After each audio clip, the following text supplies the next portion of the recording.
Hello everyone, सो CUT के results out हो चुके हैं एंड आपको पता है कि काफ़ी ज़्यादा रश हो रहा है कि किसको कौन सा कॉलेज मिलेगा कौन सा नहीं। एंड आप लोग काफ़ी ज़्यादा परेशान हो इस चीज़ों को लेकर के।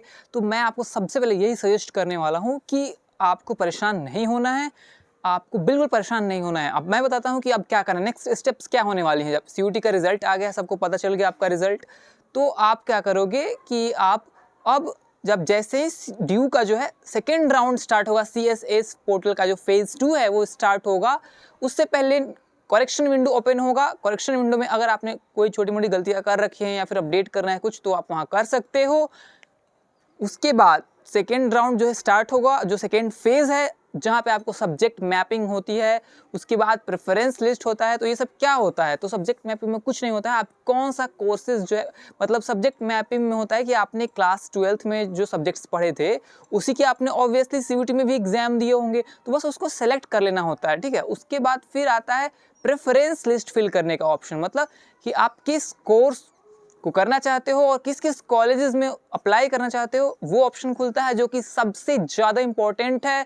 आपको ख्याल रखना है कि प्रेफरेंस सही से बने। अगर आपने प्रेफरेंस सही से नहीं बनाया तो आपके अच्छे नंबर होने के बावजूद भी कॉलेज अच्छा नहीं मिलेगा, या फिर अगर आपके थोड़े बहुत कम नंबर भी हैं और अगर आपने सही से प्रेफरेंस नहीं बनाया तो आपको कॉलेज ही नहीं अलॉट होगा। और लास्ट ईयर कि ऐसे बहुत सारे बच्चे हैं जिनके 500 नंबर हैं, 550 नंबर हैं, स्टिल उन्हें कॉलेज नहीं मिला बिकॉज उनको आइडिया नहीं था और उन्हें हेल्प नहीं मिली कहीं से, और वो गलत प्रेफरेंस भर दिए, गलत तरीके से भर दिए, और वो आज फिर से दोबारा सीयूटी दे रहे हैं एंड फिर वो मतलब एक साल उनका वेस्ट हुआ। आपको मैं यही सजेस्ट करूंगा कि आप प्लीज़ अच्छे से प्रेफरेंस डालिए। आप हमसे प्रेफरेंस बनवा सकते हैं, पर्सनलाइज्ड प्रेफरेंस लिस्ट अभी तक काफ़ी बच्चों ने बनवाया है और उसका रिव्यू भी आप देख सकते हो। आप हमें इंस्टाग्राम पे ड्यू स्टूडेंट हेल्पर पेज जो है उसको फॉलो करो, चेकआउट करो। काफ़ी इन्फॉर्मेटिव इन्फॉर्मेशन दी गई है जिसकी आपको बहुत ज़्यादा ज़रूरत है और आपको हेल्प मिलेगी। फिर वहाँ पे प्रेफरेंस लिस्ट के रिव्यूज़ भी दिए गए हैं जिन बच्चों ने बनवाए हैं हमसे, तो आप प्रेफरेंस बनवा सकते हो। और मैं ही क्योंकि मैं जो है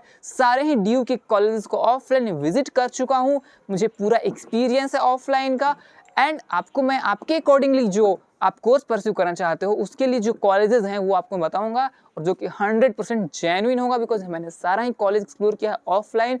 तो ये एक अपने आप में बड़ी एडवांटेज है जो मेरे पास है, और इसका आप भी एडवांटेज लो और कोई गलती ना हो जाए इसलिए। और एक बार आप हमसे जुड़ जाओगे, आपको कोई क्वेरी आएगी आप पूछोगे तो आपको तुरंत रिस्पांस मिलेगा। आपको व्हाट्सएप के, कॉल किए, गूगल मीट के जरिए जिस भी तरीके से आप कंफर्टेबल होगे उस तरीके से आपको हेल्प की जाएगी। उसका टेंशन मतलब नहीं, एडमिशन तक आपका साथ होगा और एडमिशन के बाद भी आपका साथ देने के लिए हम लोग रेडी रहेंगे। तो इसलिए आप इसमें बिल्कुल भी गलती मत करना, ध्यान से फिल करना। फिर उसके बाद जैसे आप प्रेफरेंस फिल कर दोगे तो सिमुलेटेड रैंक लिस्ट जो है वो जारी होती है। सिमुलेटेड रैंक लिस्ट में क्या होता है? सिमुलेटेड रैंक लिस्ट में क्या होता है कि जब आप सबने प्रेफरेंस डाल दिया उसके बाद लॉक कर दिया, फिर क्या होगा, जो ड्यू वहाँ से रिलीज करेगा एक मतलब अप्रोक्सीमेट रैंक कि हाँ आपकी जो है आपने प्रेफरेंस डाली है तो उसकी क्या रैंकिंग बन रही है। सारे बच्चे डाल देंगे ना, तो उस तरह से एक समझ लो, कहने का मतलब रिजल्ट्स आने से पहले जो आंसर की जारी होता है ना, वही ये भी है कि कट ऑफ आपका सीट एलोकेशन होने से पहले वो सिमुलेटेड रैंक लिस्ट जारी करेंगे जिसमें आपको पता चलेगा कि आपका जो प्रेफरेंस है वो किस रैंक पे लाइक कर रहा है। तो उसी वहाँ से भी आपको क्लियर कट अंदाज़ा लग जाएगा कि हाँ मुझे मिलेगा या नहीं। अगर आपकी रैंक कम है, मतलब बहुत सही से रैंक है आपकी, तो आपको डेफिनेटली कॉलेज मिलने के बहुत अच्छे चांसेस रहेंगे। बहुत ज़्यादा हायर रैंक है तो फिर वहाँ पे आप समझ जाओगे कि आपको कॉलेज में भी मिले या ना मिले इस राउंड में, ठीक है। तो फिर सिमुलेटेड रैंक लिस्ट के बाद उसके बाद आपको सीट एलोकेशन होगा पहला राउंड का, जहां पे आपको सीट्स अगर आपको मिलेंगी तो आपको एक्सेप्ट करना होगा सीट। अगर आप एक्सेप्ट नहीं करोगे तो आप फिर राउंड से बाहर हो जाओगे वहीं पे। इसलिए आपको ये कंपलसरी है कि जो भी सीट आपको मिल रहा है वो एक्सेप्ट करना होगा। एक्सेप्ट करने के बाद डॉक्यूमेंट वेरिफिकेशन होगा। डॉक्यूमेंट वेरिफिकेशन में अगर आपको कोई क्वेरी रेज करता है कॉलेज, तो आपको हमेशा डैशबोर्ड पे अपने जो भी पोर्टल है ना उस पर आपको एक्टिव रहना पड़ेगा कि कोई भी क्वेरी कर रहा है कॉलेज, आपको मान लो डॉक्यूमेंट वेरिफिकेशन में हो सके कोई डॉक्यूमेंट आपका जो है उसको ना समझ में आ रहा हो तो उसके लिए वो क्वेरी करे या फिर आपसे एक्स्ट्रा चीज़ें मांगे, तो उसके लिए आपको डैशबोर्ड पे एक्टिव रहना पड़ेगा। फिर जब डॉक्यूमेंट वेरिफिकेशन हो जाएगा तो आपको पेमेंट करने का ऑप्शन आएगा और वहाँ पे आपको पेमेंट करना पड़ेगा। पेमेंट टाइम लिमिट जो रहेगा, एक दो दिन का जो टाइम मिलता है पेमेंट करने का, उसी बीच में आपको पेमेंट करना होगा, अदरवाइज फिर आपका रिजेक्ट हो जाएगा। इसलिए आप पेमेंट टाइमली करना। उसके बाद फिर एक ऑप्शन आएगा अपग्रेड या फिर फ्रिज।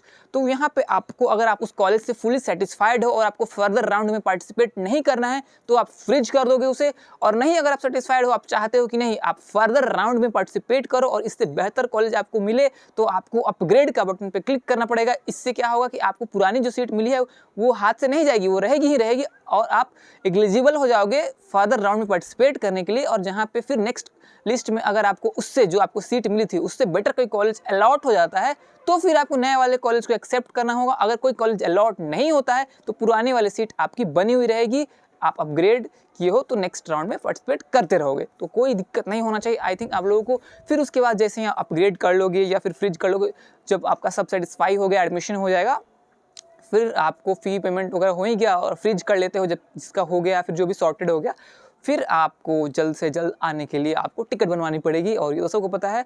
फिर यहाँ पे आपको पीजी फ्लैट एकोमोडेशन सब देखना पड़ेगा, और जिसके लिए हमने काफ़ी वीडियोस भी बनाई हैं और आगे भी बनाते चलेंगे, तो आप सब्सक्राइब करके रखो, फॉलो करके रखो। और हमारा व्हाट्सएप ग्रुप भी एक बना हुआ है जहाँ पे जो छोटी छोटी इन्फॉर्मेशन होती हैं या फिर छोटे छोटे डाउट्स होते हैं वो आप बिल्कुल मेरे से डायरेक्टली पूछ सकते हो, ग्रुप में पूछ सकते हो, पीयर टू पीयर इंटरेक्शन भी आपका हो जाएगा वहाँ पे, तो आप उसको ज्वाइन कर सकते हो, डिस्क्रिप्शन में आपको लिंक मिल जाएगा, ठीक है। तो वो बेटर होगा बिकॉज एक कम्युनिटी बन जाती है, और मेरा एक्सक्लूसिव ग्रुप है, वहाँ पे कोई एक्स्ट्रा फालतू इरेलीवेंट लोग नहीं है। बिकॉज आपको पता होगा अभी काफ़ी सारे ग्रुप्स बन रहे होते हैं, तो यहाँ पे बहुत ज़्यादा भगदड़ मच रही होती है, ग्रुप्स में काफ़ी मतलब स्पैमिंग बहुत ज़्यादा हो रही होती है और इरेलीवेंट लोग भी ज्वाइन हो रहे होते हैं। तो मेरा वैसा नहीं है, मेरा एक्सक्लूसिव ग्रुप है, मैं उसी को अलाउ एक्सेस करता हूँ जो कि स्टूडेंट होता है, तो वो एस्पिरेंट होता है जो उसी के लिए, ठीक है। तो वो आपको यहाँ पे मिलने वाली है एक्सक्लूसिव चीज़ें। तो आई होप आपको इस वीडियो से हेल्प मिली होगी। आप बाकी आप फॉलो करके रखें, नेक्स्ट वीडियो के लिए वेट करें, और कोई डाउट हो तो कमेंट कर देना, ठीक है। Thank you so much.